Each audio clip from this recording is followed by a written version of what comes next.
masuk dalam. Nah disitulah Rasulullah istirahat dan dibersihkan lukanya oleh Fatimah radhiyallahu anha. Oh, Fatimah juga ikut juga ya dalam perang ya.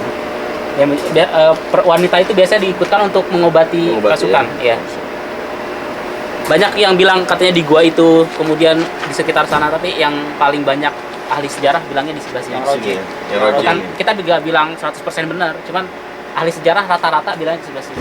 Jadi sengaja ditutup begini memang sengaja? Iya, karena emang tempat sejarah biasanya ditutup. Ya, biar nggak ada akses ya? Biar nggak di apa-apain sama orang. Jadi tempat sesembahan gitu ya?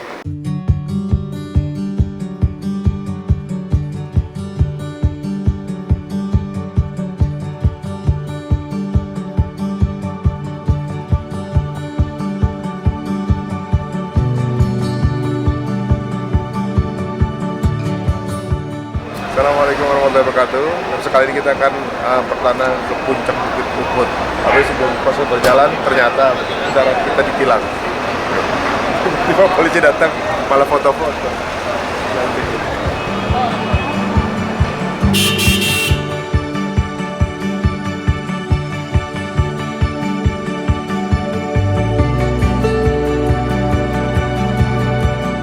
Alhamdulillah teman-teman semuanya, di perjalanan kali ini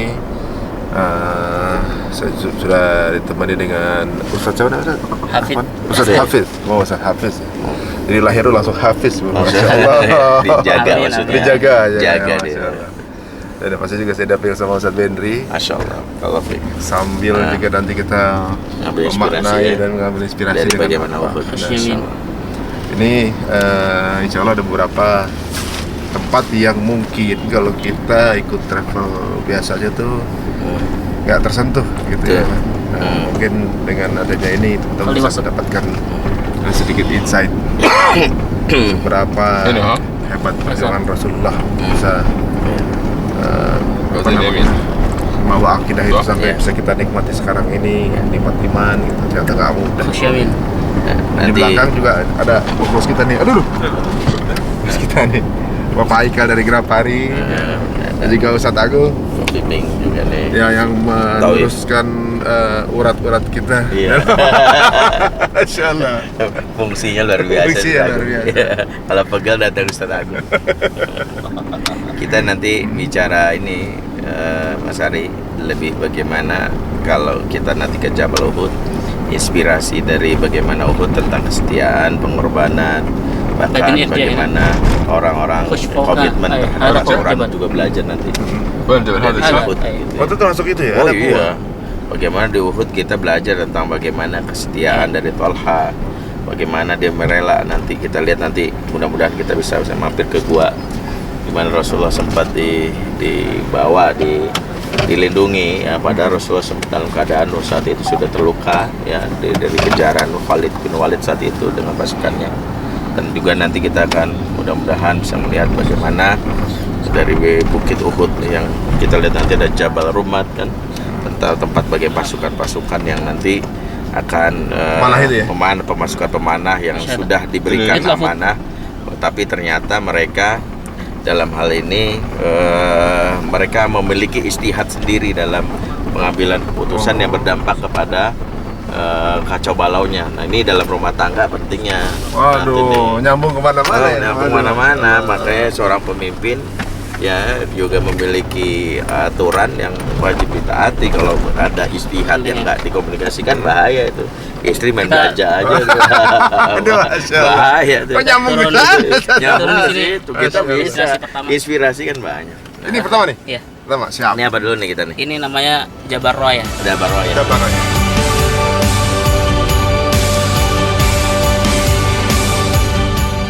Jadi ini namanya Masjid Roya. Oh iya. Jabal Roya ada Masjid Roya. Jadi ada 3 macam jenis masjid di kota Madinah ini. Ada Masjid Nabawiyah yang itu yang artinya masjid itu dari zaman Nabi itu sudah dibangun. Terus ada Masjid Athariyah. Athariyah itu ketika Rasulullah melakukan sesuatu atau sedang ada kejadian sesuatu, maka dibangunlah masjid di situ. Kemudian ada Masjid Tarikhiyah yang dibangun sudah lama, ya, jadi bangun sudah lama, tidak ada kaitannya dengan sejarah Nabi SAW. Ini adalah Masjid Royah. Kenapa disebut Royah? Karena di sini telah tertancap bendera. Dan ini adalah pusat Khandaq. Tengah-tengahnya Khandaq yang di sini. Jadi Rasulullah SAW ketika memerintahkan para sahabat untuk menggali parit yang panjangnya sekitar 3 km dengan lebar 5 km dan dalam 4 km dan 5 meter dan dalam 4 meter, Rasulullah memantau para sahabat menggali parit di sini karena ini senternya.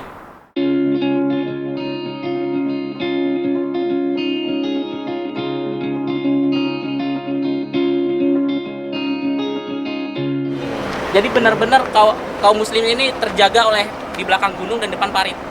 Jadi nggak mungkin langsung. Ya? Istilahnya nggak mungkin langsung lah. Kalau kota Madinah itu pintu masuk cuma dari arah utara saja, sehingga parit menutup kota Madinah.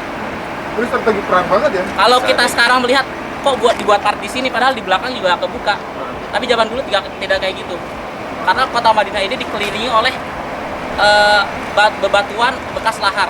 Karena dulu secara geografis kota Madinah ini dikelilingi oleh gunung berapi, sehingga batu-batu hitam yang kita lihat di bandara, dekat bandara, batu-batu hitam, kalau kita di pesawat melihat di bawah hitam semua, itu adalah bekas lahar. Sehingga pasukan berkuda tidak bisa lewat batu-batu itu karena kuda akan merasa kesakitan dan tidak bisa melewati batu-batu. Jalan satu-satunya adalah lewat utara, lewat Uhud, kemudian di sini akhirnya.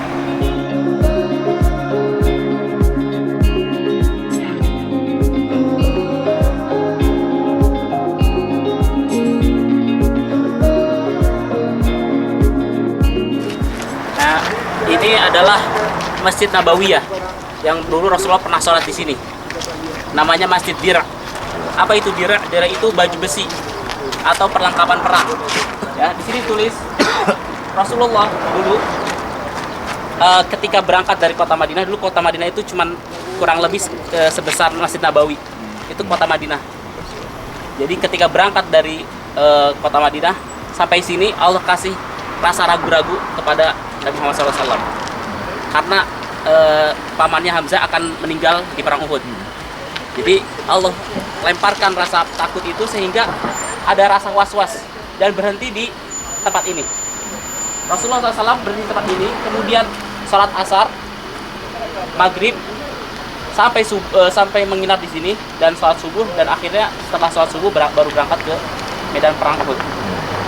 Dan diperkirakan pula di lapangan di belakang ini adalah tempat 300 sahabat yang terkena rayuan orang munafik agar kembali ke kota Madinah. Karena yang pertama kali berangkat mereka 1000 orang. Ini sekarang bukan Khandaq, sekarang Uhud. 1000 orang pasukan datang dari kota Madinah ingin ke Uhud.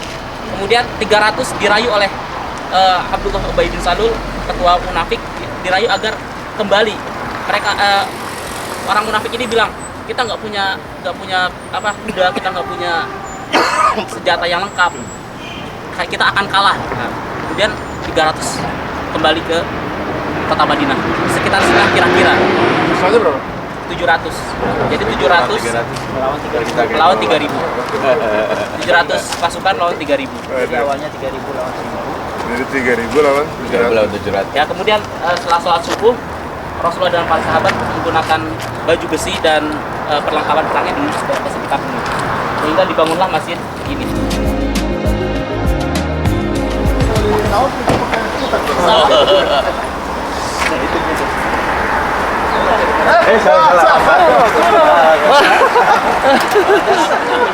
Iya ya. Aman.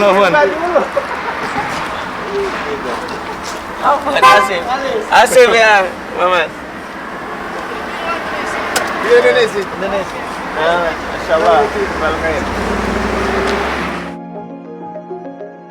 Ya, jadi Masjid Mustara itu dulu setelah Rasulullah SAW dengan para sahabatnya mengalami kekalahan di perang Uhud, tempat istirahatnya salah satunya adalah di Masjid Mustara tadi.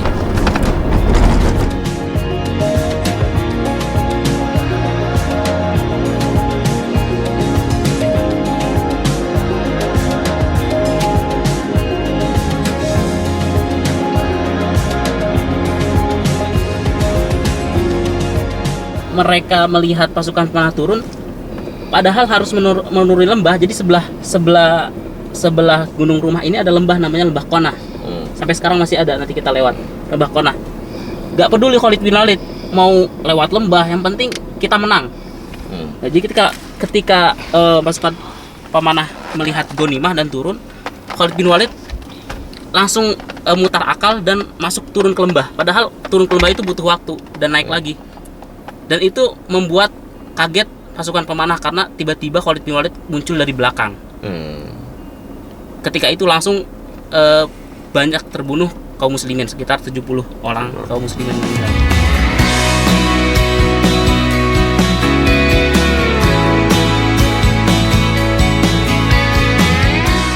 Daerah ini kita disebut dengan Maharis.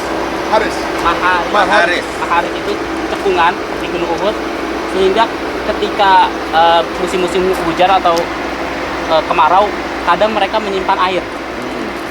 Dan disitulah Ali mengambil air untuk mencuci luka Rasulullah SAW. Di sini tempatnya, namanya Maharis. Ini air nih? Pojok-pojokan. Ya, namanya Maharis itu pojok-pojokan di gunung. Sehingga kalau hujan, air tertampung di situ, air dari atas tertampung di situ. Disebut Maharis. Kemudian di sini ada tulisan Arab. Ini umurnya sejak awal tahun abad 1 Hijriah. Kalau pernah ke Museum Al-Quran, Al-Quran pertama bentuknya tulisan seperti ini. Ini umurnya abad 1 Hijriah. Masih dilestarikan di sini. Bukannya merah-merah ini kan? Bukan, yang ukir-ukiran itu. Itu.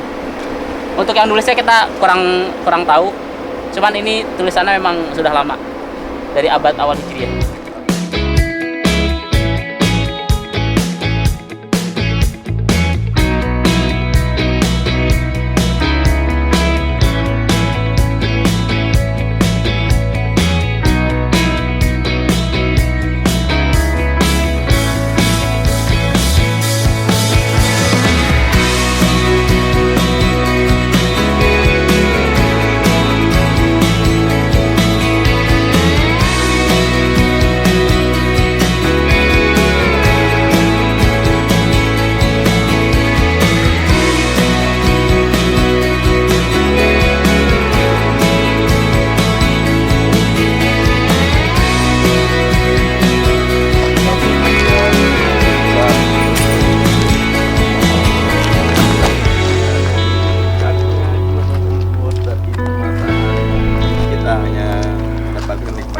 Sampai 50 orang Indonesia yang pernah masuk kemarin.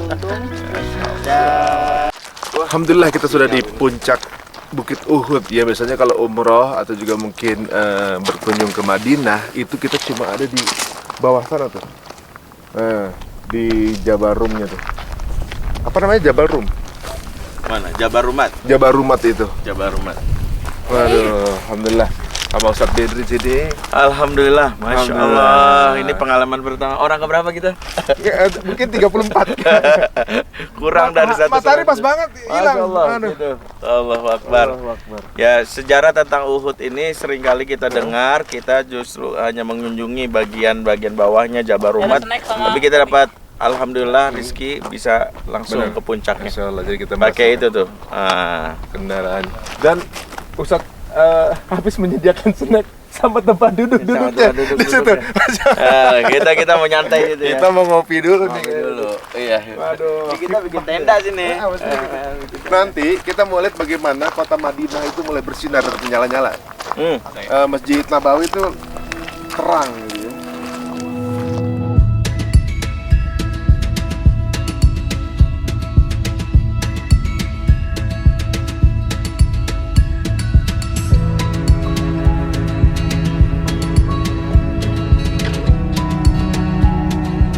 Dan Masya Allahnya juga nih, kalau di atas gini udah pasti angin kenceng, mulai berasa dingin. Udah disiapin karpet. Tadi belum ada loh. Ini ada karpet sini. Ada juga minuman-minuman anget sama snack.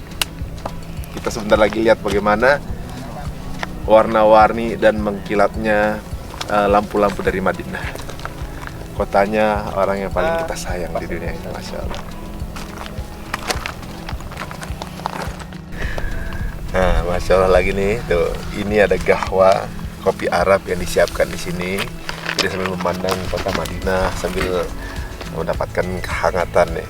Aduh, Masya Allah. Penasaran? Nah, lihat aja di kolom caption kita ya, bagaimana caranya bisa ke sini.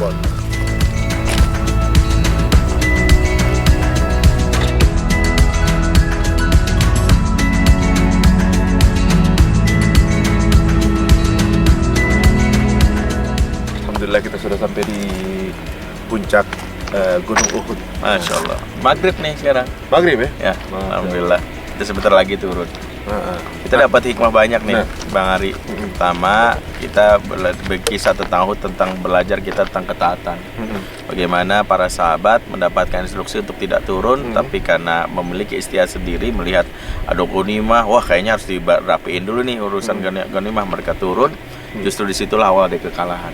Rumah tangga, ketika ada satu istihad tanpa koordinasi, gak ngikutin pemimpinnya, istri nggak ngomong mau beli rumah, wah ribut. Oh iya. Oh benar juga gitu. Iya, Jadi iya. inisiatif tanpa komunikasi dengan Amir Bahaya. jadi masalah. Bahaya. Oh, benar. Kedua, kita belajar kesetiaan. Kesetiaan di mana? Karena kita lihat para sahabat ketika Rasulullah sedang terluka, mereka berlomba-lomba menolong. Tolha, mereka ada yang menjadi benteng Rasulullah, memunggungi Rasulullah, ada yang siap mati demi Rasulullah, bahkan ada yang membawa Rasulullah lari ke atas bukit dan ke gua, memberikan minuman untuk Rasulullah. Disitulah kita belajar justru kesetiaan itu diujinya bukan saat lagi senang, lagi sulit. Oh, di situ. Karena banyak rumah tangga itu justru lagi sulit, ya kan gitu. Ada uang, abang disayang, nggak ada uang, abang pergi. Bisa nyambung ke situ ya. Gitu. Benar-benar. Itu berarti pria itu di tes kesetiaan, wanita di tes kesetiaan ketika pria nggak ada apa-apanya. Betul, nggak ada apa-apanya. Kalau pria justru ketika perempuan lagi nggak ada apa-apanya. Iya, kesetiaannya di situ. Iya, setia nggak dia ya, ingat istri nggak gitu ya. Betul. Jadi kita belajar tentang pertama tentang masalah ketaatan, yang kedua juga belajar kesetiaan, yang berikutnya adalah kita belajar juga tentang masalah strategi. Jadi memang untuk bisa memenangkan perang Uhud ini ternyata butuh kecerdikan, dan kita belajar strategi itu justru dari musuh yang kelak menjadi bagian dari dakwah itu, yaitu adalah Khalid. Khalid bin Walid itu jempolan banget, makanya dia dapat hidayah, makin memperkuat barisan kaum muslimin. Nah itu yang membuat akhirnya dia memenangkan segala pertempuran yang dipimpin setelah itu oleh Khalid bin Walid. Luar biasa. Berarti apapun peperangan, jenis peperangan kita nanti, bisa dalam dunia usaha, dunia karir, harus dengan strategi ya. Strategi. Berumah tangga harus strategi. Oh gitu. Nah, itulah firman Allah, ya ayyuhalladzina amanu wal tanzur nafsum ma qaddamat lighad. Orang-orang beriman bertakwa pada Allah, perhatikanlah kalian besok merencanakan apa. Jadi kita harus punya planning. Kalau enggak, kita nggak punya planning untuk besok, kita masuk planning orang lain. Rumah tangga nggak punya planning nih. Lu gimana sih menjalani rumah tangga? Mengalir bagai air. Ya, kalau ngalir ke sungai nggak ada masalah. Repot ngalir ke septic tank. Nah itu kenapa pentingnya kita bikin yang namanya planning. Kalau kita nggak punya planning, ikutlah planning rumah tangga orang lain. Akhirnya seorang laki-laki ngelihat ada rumput tetangga lebih baik, lebih hijau. Nah, itu planning kita. Planningnya itu. Karena nggak ya? punya planning tuh rumah tangganya, gitu ya. Senang buka cabang di mana-mana, tapi nggak perkuat basis. Benar. Jadi tanpa konsep ya. Tanpa konsep. Buka cabang, nggak konsep. Ambruk, bener ya. Sama aja tuh ya. Di mana-mana sebenarnya mirip-mirip juga tuh implementasinya. Cuma beliau ini masuk aja gitu. Dia ngomongin perang, lu ujung-ujungnya ke rumah tangga. Bukan, kita mengambil hikmah itu dari segala kejadian, gitu ya. Masya Allah, dari Uhud kita belajar banyak sekali hikmah pelajaran. Masya Allah. Kalau gitu kita lanjutkan perjalanan, akan menemukan apa lagi? Nah, tonton terus ya. Betul kan? Ya.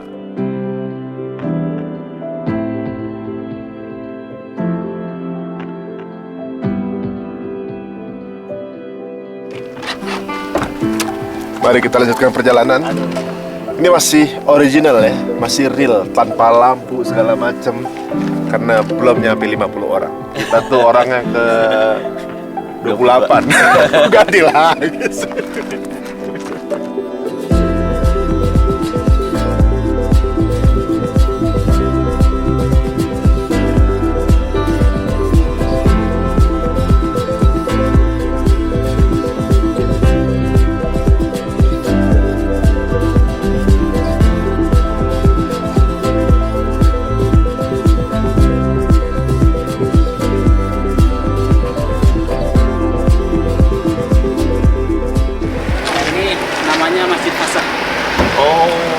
fasa. Jadi bangunan ini sejak zaman Umar bin Abdul Aziz, khalifah kelima setelah Ali.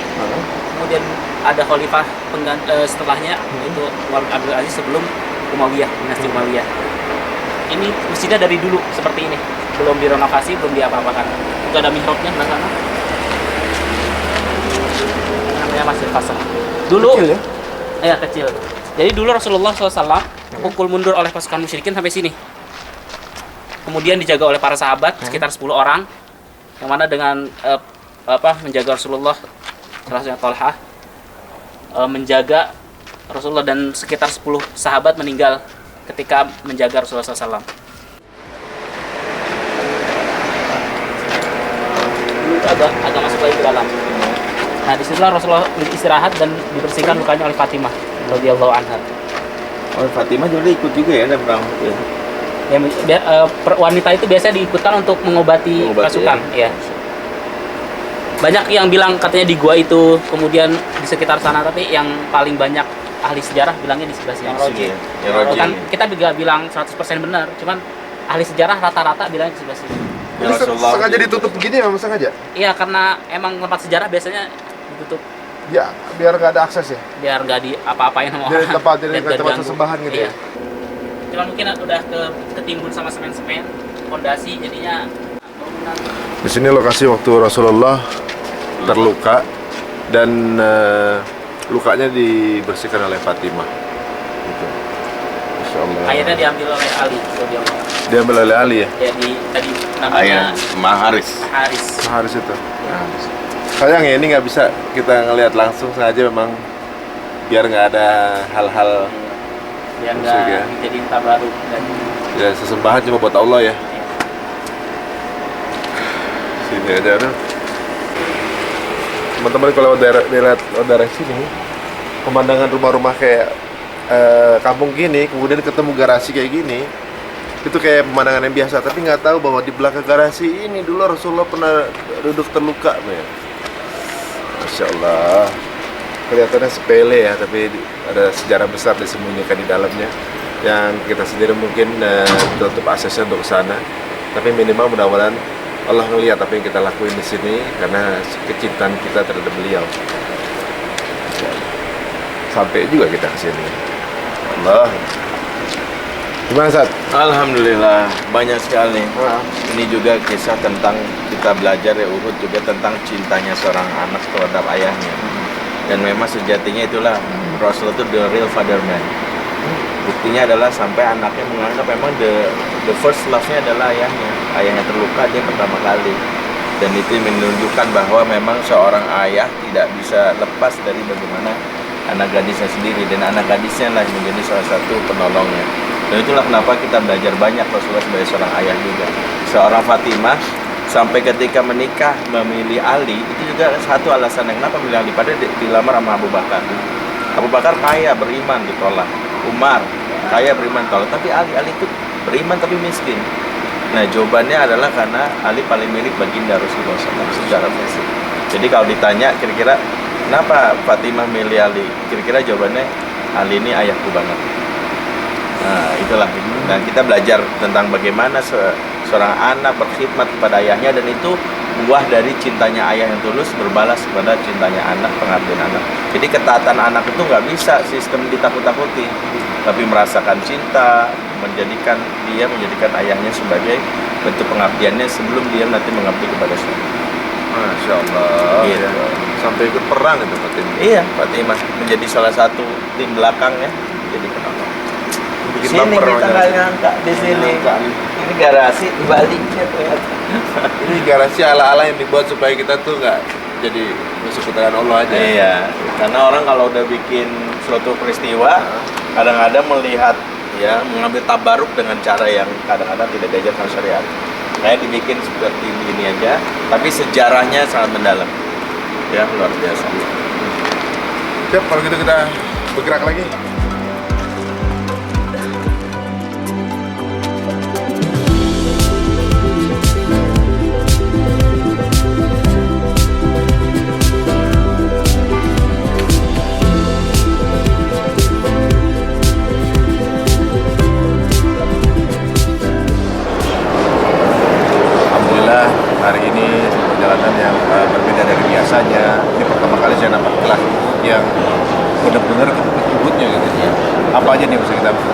banyak tadi kita udah bahas tentang relasi dan keluarganya, tapi satu pertama ternyata untuk bisa mendapatkan kenikmatan, keindahan kita harus mendaki, dan itulah yang disebut dengan proses.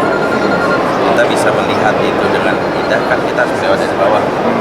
Akhirnya kita melewati bahkan yang namanya kalau jalan kaki mungkin melelahkan sekali, tapi kan kebayar hasilnya. Nah itulah salah satu gambaran kehidupan. Jangan langsung berpikir instan untuk mendapatkan hasil yang maksimal kalau kita tidak melalui proses benar. Yang pertama. Yang kedua, Uhud sendiri kan menarik. Kalau kita tahu Uhud itu artinya kan the only one, satu-satunya, atau bahasa lainnya is unique. Nah, hidup itu kalau ingin menjadi salah satu impian dikejar banyak orang seperti Uhud, dia harus memiliki keunikan, berani beda. Ya Uhud tadi satu-satunya karena selain warna tanahnya berbeda, tumbuh-tumbuhan yang berbeda, setiap manusia sangat spesial. Dan itu yang harus kita miliki, bahwa kita banggalah dengan spesialnya kita, satu-satunya. Mas Ari, the only one, satu-satunya aja. Satu-satunya Ari Untung, yang lain kan Ari Rugi. Jadi orang tuh nggak bisa stop. Nggak akan stop. Dan kita, saya, Indonesia Roman dan teman-teman lain, banggalah dengan apa yang kita miliki. Tinggal kita tambah satu yang membuat itu menjadi nilai. Apa itu? Sibukut Allah. Ya, celupan Allah. Umar dengan kerasnya ketika celupi dengan nilai Allah menjadi Umar yang keras itu untuk dakwah. Utsman dengan kelembutannya, pemalunya ketika celupi dengan celupan Allah menjadikan kelembutannya bernilai. Ali dengan kecerdasannya, Abu Bakar dengan melankoliknya, semua berbeda. Tapi semua punya satu cita-cita, mereka mendapatkan sibukut Allah. Nah manusia harus seperti itu. Dia belajar dari Uhud, jadilah the only one, satu-satunya dengan keunikannya, tapi tidak melebur kepada yang lain, tapi tetap mendapatkan yang namanya sempurna Robbani, itu nilai-nilai Islam. Ya, komplit sepertinya. Komplit. Dari sisi manapun angle-nya dilihat semua bisa banyak. Dari sisi keluarga kita belajar bagaimana puncak kesuksesan seorang suami istri kalau ingin berada yang namanya di puncak kesuksesan, dia harus melewati tahapan-tahapan mendaki. Mendapatkan cinta istri sepenuh hati nggak bisa lewat langsung instan.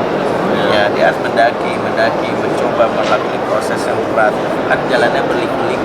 Mencintai wanita kan harus berliku-liku. Nggak bisa lurus flat gitu. Berliku-liku. Jangan seperti di fairy tale aja gitu. Indah-indah ini gitu. Iya, nah itu ada problem juga, Mas. Ada problemnya juga sampai puncaknya kita akan terpesona kan ketika kita sabar-sabar di proses ini. Kita terpesona dengan senja di Bukit Uhud. Begitu juga kita akan terpesona dengan cinta yang kita peroleh dalam rumah tangga melalui proses dari awal. Ya, kita berbangkit bersama, jalan bersama, kebahagiaan itu kita lanjut. Masya Allah. Ini kayaknya untuk yang belum pernah ke sana, dan saya yakin banyak yang belum pernah ke sana sih, karena baru sekitar 32 orang. kita kan bangga banget ya.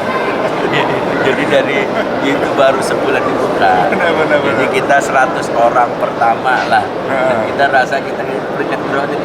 28. 12 kan? 12. Makanya kita peringkat awal lah. Benar. Ya mungkin video ini juga salah satu video pertama.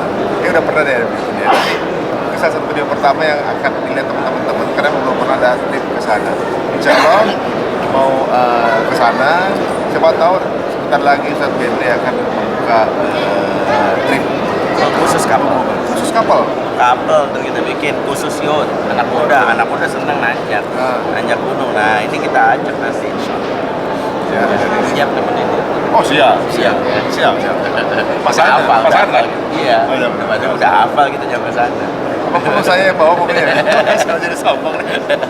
Saat setelah lahir Masya Allah. Ini karena Allah bisa ketemu di sini, ini tempat yang luar biasa baik, dengan momen yang baik, semuanya serba karena Allah. Nggak kita siasatin, nggak pernah kita rencanakan bahwa akan kita ketemu di di tanah suci dan kita akan jalan Uhud, nggak pernah rencana. Iya nggak ada rencana. Ini semua bermula dari makan ikan. Makan ikan.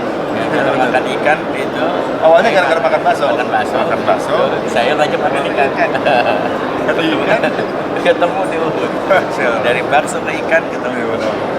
Sampai akhirnya kita tapak ke jalan yang diperlukan. Ya, yang paling mengharukan kita bisa tahu tempat Rasul itu terluka.